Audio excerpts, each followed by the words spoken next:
Hello, Lucy. Welcome to The Belonging Shift. This is the podcast where we talk to leaders with conversations on leadership, community, place, and the future of belonging. I'm Mantej Singh. I'm your host for this podcast. And today I have with me Lucy Cole Edelstein, who has been a community engagement legend in the Australian landscape and is the founder of Kadima Training. Lucy, welcome to The Belonging Shift podcast. How are you, and what can you tell us about yourself and your interest in belonging? Hi, Mantej, and thank you so much for inviting me. Look, I was really interested by this concept of what belonging means to me, because I don't think anyone has ever asked me in a professional sense what belonging means. And it really made me reflect on the fact that I think personally, I have always wanted to belong. I think that that's a kind of basic instinct of all of us, that we feel this need to belong. And I just really like the idea of belonging in terms of community engagement, which is where I've spent the majority of my career. And I think belonging is a word that has been missing from our practice, because I think a lot of the work that we do is about, obviously we engage with people. We want to know what people think about something, and we want to help their voice be elevated to have an impact where it can. That's the promise that we make. But at the heart of that is recognizing that people belong either to the community that they're in, or the place that they are, or the culture that they live, or all of those things and more. And I think bringing a belonging kind of mindset really shifts how you would think about community engagement. So I guess that's a very long answer to say that I think belonging's absolutely fundamental to human existence. And as such, it should be centre place, and I think help shape the practice that we undertake. No, I'm very interested to hear that you talk about the concept of human existence, as today is the 7th of April here in Australia, and people are traveling, and astronauts are traveling to the other side of the moon. And here we are talking, and it's looking at our Earth, and here we are on this side on the Earth talking about what belonging means on this planet Earth. So I find that very interesting as a juxtaposition, because we've traveled far and wide in terms of technological advancement, and in terms of that a sense of belonging is something we are still working on in various societies. So before we go any further, Lucy, and dig deep into this idea of belonging and what does it mean for community engagement, can you tell our listeners a bit more about yourself, your practice, so that they can know what you're about, the journey you've had to get to this point? And I guess that, again, putting that belonging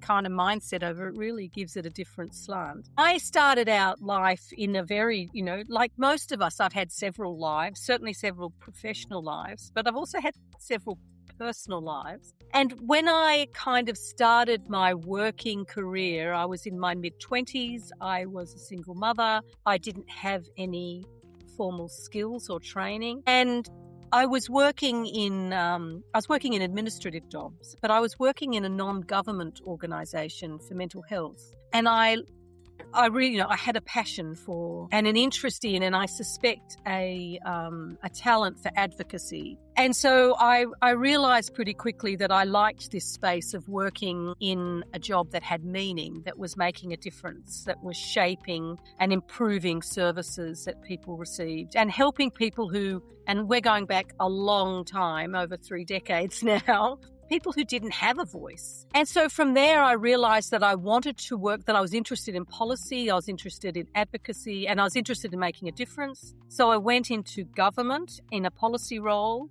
And I was really fortunate. I got to work across the policy sector in a department, but I also worked at the service level as a director for services directly being delivered. And I also got a stint in the minister's office. And so it really gave me this wonderful kind of snapshot of how decisions are made, how government actually works, that link between the decision makers and the departments. And then I went into the private sector, and I went into the private sector as probably one of the very, very first people designated a community consultation practitioner. I was very uncomfortable about going into consultancy and selling myself, but just fell in love with the the project-based work and that opportunity to bring creativity to methodology and stuff. And we were right at the forefront of community consultation, as it was called then. And communities were actually grateful that they were being asked. That was a new concept. Nobody's ever asked me what I thought before was a common thing that people said to us. And I really quickly realized that what was the most important and rewarding thing for me was when people came up to me at the end of a process and said, I don't necessarily agree with everything that you've done or the decisions that have been made, but I understand why you've made them. I know that you heard my voice. Always became for me the kind of guiding light. I think that going back to belonging, the thing that I fell in love with community engagement was people.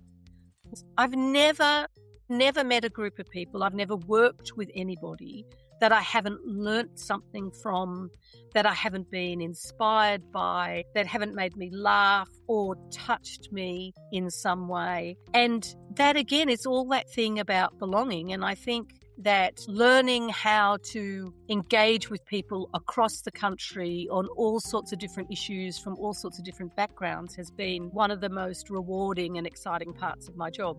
So I ended up as a consultant. I started my own business. I sold my business to a multinational, didn't make a fortune, but made enough to pay the mortgage. And now that I have the golden handcuffs off, I'm reinventing myself in training. Fantastic. Not because I don't love consulting, but because I just want a little bit more free time, and project work can be a bit unpredictable. But I'm training around the areas that I love, which are how to be a great consultant and also around community engagement, particularly facilitation. So how do we have hard conversations in contested and contentious? Now, that certainly is really important. Hard conversations are important to make decisions, but hard conversations are also needed to make sure that the conversation is equitable and inclusive so people can make balanced decisions, reflect and serve a wider community. So, Lucy, when you talked about how you set up your community engagement consultancy, you're reinventing yourself in terms of becoming a training guru and advising consultants. So when you reflect on your sort of very esteemed, diverse career across 30 years and you look at what was community consultation and what is community engagement now, and you sort of think of belonging, what are the shifts that are occurring in this landscape, or what has occurred in this landscape over the last 30 years, in your opinion? A lot has changed. So 30 years ago, the only engagement that was occurring was really around large environmental impact statements because it was required under the New South Wales planning laws. And I'm talking about New South Wales at this particular point. Most of my career has been in New South Wales. But, I was involved nationally with various organisations, so I know that it was fairly reflective of elsewhere. Now there is a lot of community engagement, and that's been really led by local government. Local government does more engagement than any other part of government, and so it should. It's the closest to the people. And so now we're engaged all the time on everything from freeways to playgrounds to water management to, electricity prices. So that's a really good thing. I think that in the early days when we really didn't know what we were doing and we didn't have the internet, the process was slower. And what that did was actually it created some foundations that we didn't recognize at the time. So when I first started out, if I wanted to do like a stakeholder analysis, a very basic thing that everybody does, understand who you need to talk to, I would have to ring up local council. There wasn't a web page. I would have to ring up local council, talk to several different people, ask them about their communities, ask them about what's happening, etc., ask them about who I should be talking to. And then I would kind of almost go through a tree of people. Like each person would give me another number and I'd ring that other number and I'd talk to them. So I created this, I understood this community. I had I had all the same information that I can get now from the internet. I had the demographics, I knew the geography, I knew all that kind of stuff. But the difference was that I had touched base with multiple people in that time. And so two things happened. Number one, I had this richness because I had all those side conversations and comments and tidbits that you get when you actually connect with somebody. But it also meant that when I actually started engaging, I didn't engage as a stranger. I'd say, I'm Lucy. You're Lucy, because I'd already had a connection, had a relationship. And so there already was those first foundations of trust, of respect. We'd had time to kind of, I'd explain the project, etc. So I think for me, the biggest difference now is it's not just that this great modern technology, it's made everything much easier for us, it has, but it's given us something to hide behind. I remember attending something not that long ago in my own community. It was, something that was affecting us, a large piece of infrastructure. And the project team arrived and they had no understanding of how my little suburb in Sydney was actually quite different from because every community is different. Correct.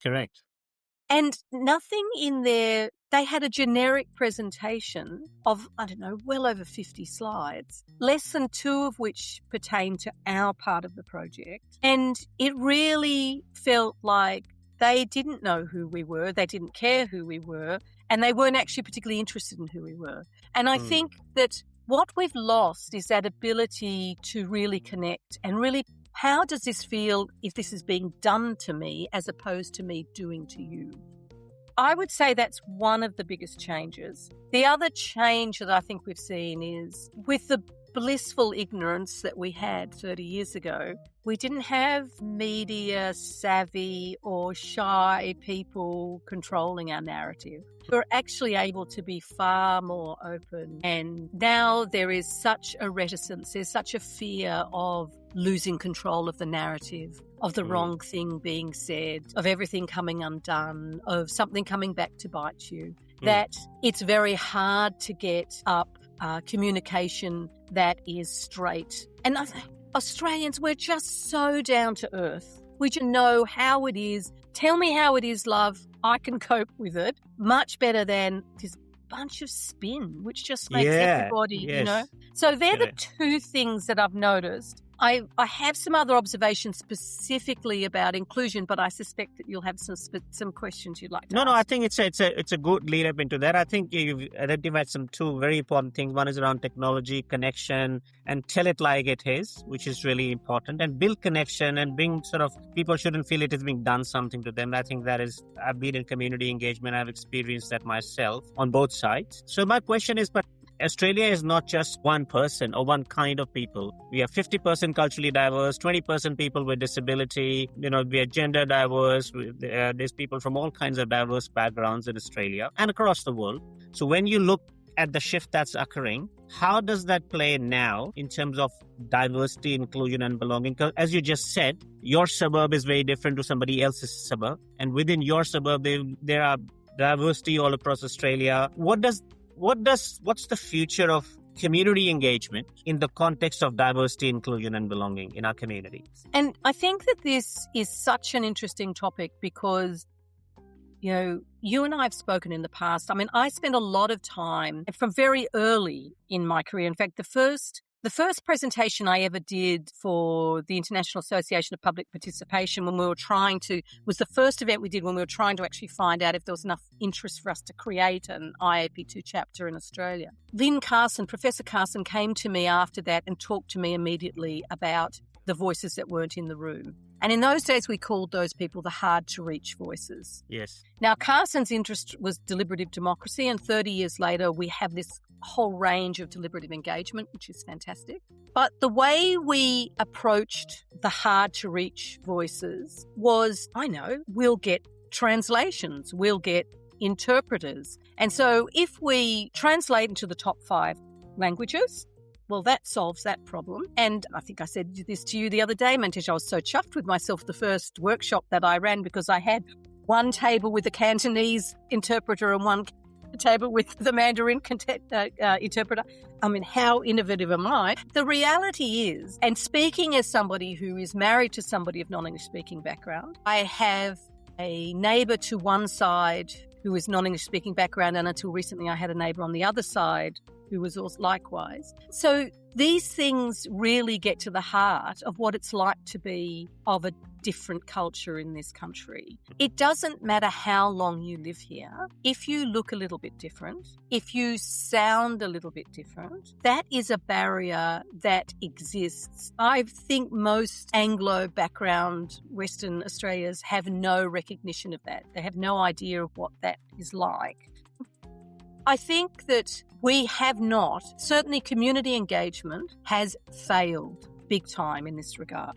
The best work that I have seen done is when, and this is something that I have done, is when we have partnered with multicultural organisations to help us reach particular groups. That has been really successful and empowering. And so, we ask them to run workshops for us in language, or we ask them to recruit people and be with us while we engage with those people. That has worked very well. But it still others them. It still makes them different. And the part of all engagement, and I particularly include deliberative engagement in this, is humans respond to what is happening here and now, and we respond to this. We respond to connection. We respond to the conversation we're having and the feeling, the vibe that we get from each other. Can I trust you? Do I like you? Do I believe what you're saying? So when we bring sources of information into an engagement project from another source,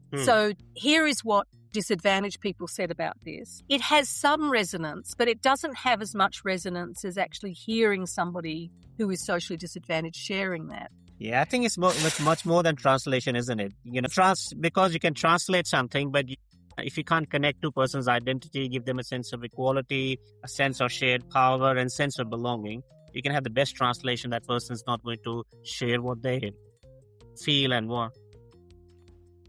So Lucy, what if you had to sort of identify 3 or 5 top things for people who are listening, especially for leaders working in the community engagement space, CEOs who have community engagement people reporting them listening, what, according to you, gets in the way of progress on inclusion and belonging within the community engagement sector or community engagement practice? I think 2 things top of my mind. Number 1, I just don't think we spend enough time with people. I think we spend an inordinate amount of time figuring out what we're going to tell people. Yes. We spend very little time thinking about how we need to listen or actually listening. So we just assume a 14-day or a 30-day period of time is ample, when the reality is engagement is like a snowball. It takes time for it to. People are away, they're sick, they have work, they have commitments. It takes a while for stuff to filter through. So I think that we spend very little time just actually being with people. And I think we could learn a lot. This is what interests me, that Indigenous First Nations people have drilled into us for the last 20 years. You can't talk to us the way you talk to each other. That's not the way we do stuff. We do business differently, and you have to sit and you have to be patient and you have to just wait for, until we're ready. And that actually is right for every community. So I think that time is one thing. I think for leaders, I would say, go and be there. Just go and see who your people are talking to and what people are saying about your project, etc. Not as the leader with your shiny suit and high heels, just as you being there to hear what people say. Because when you hear what is important to people firsthand, it makes a very big difference. And all the projects that we all do, they're all important. And I'm not advocating that every project should sway to the whims and wiles of communities. That's not what engagement is about. Engagement is about understanding how something impacts people or a community and whether those impacts can be mitigated or accounted for or incorporated in some way or not, and coming back and explaining what those decisions are. It's about hearing what people have to say, considering it. If you can do something, do it and say so. If you can't do something, say so and say why. And if you're looking at it, say, this is what you want. We don't think we can do it that way, but it's a good idea, or there's something here that we want to look at further. So that's what engagement is about. Engagement leaders, leaders of organisations actually hearing firsthand makes a massive difference. Organisations where the leadership actually demonstrates that it's listened directly to customers. But when I work with those leaders, they are impacted. Of course, it's very hard to not, when you hear somebody's story, it's hard not to be impacted. So they're the first two things I would say. The second thing I would say is that stop considering engagement as a risk. It is actually one of your biggest risk management tools. If you know why people have issues or concerns about your project, you have an opportunity to address them. The earlier you address those, the more trust you build and the more likely it is that your project will get ahead. So this business of leaving engagement to a ticker box thing at the end is what undoes engagement. There is no point coming out, when you've had all the decisions made. Oh, it absolutely does make sense. Be on the ground, listen to people directly, hear what they are saying. And the second thing you said is sort of, be real about engagement. Don't see it as a risk. Don't see it as risk management, but see it as risk management and an approach so that you're well informed and engaging. And so as we're sort of heading towards the finishing line here, Lucy, I wanted to ask, if you reflect on these two things that you've just said, consider belonging as an outcome and consider diverse Australia, what prevents leaders and organizations from doing what you just said? Because it sounds very simple. You go on the ground and genuinely embrace community engagement and stop the spin. What is preventing people, and what is your advice to people to say, get out of this trance, let's do this? What do you want them to shift? Because this is the belonging shift, and we are talking about what needs to shift. So what needs to shift from your perspective to build belonging within community engagement, especially for a diverse Australia? I think when I go back to that first anecdote about explaining how back in the day we used to pick up the phone and find out, one of the questions that we had to ask was, how do I, what's the best way to talk to this community? Where is the best place to meet, and what's the best time, and what would be most convenient? I think that for working with diverse communities, what we lack is humility, lack the ability to say, I don't know. I want to engage with your community, and I don't know the best way to do that. Can you help me? And that, I think, is the biggest thing that it's the biggest shift that we can make, because that allows people to come forward and say, okay, well, and to say the real things, which is, I'm not spending my time if you're not genuine about actually listening to people about this. And this is what my community is like, and this is how my community's been done over in the past, and this is what works for us, and can you incorporate that?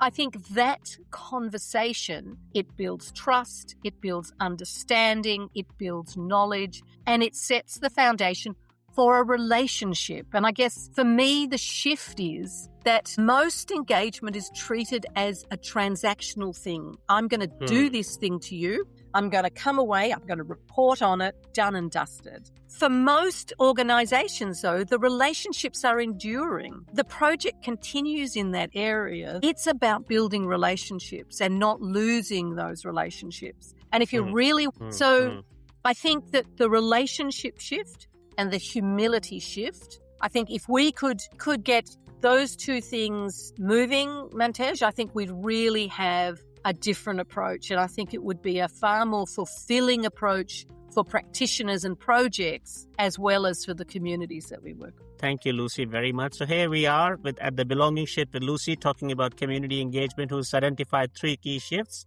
Be on the ground, be real, have the humility, and engage people with meaning and genuine intention behind it. And that's the key to engaging a diverse Australia towards better impact and outcomes through community engagement. Thank you, Lucy, so much for the conversation. I really enjoyed it. And Mantej.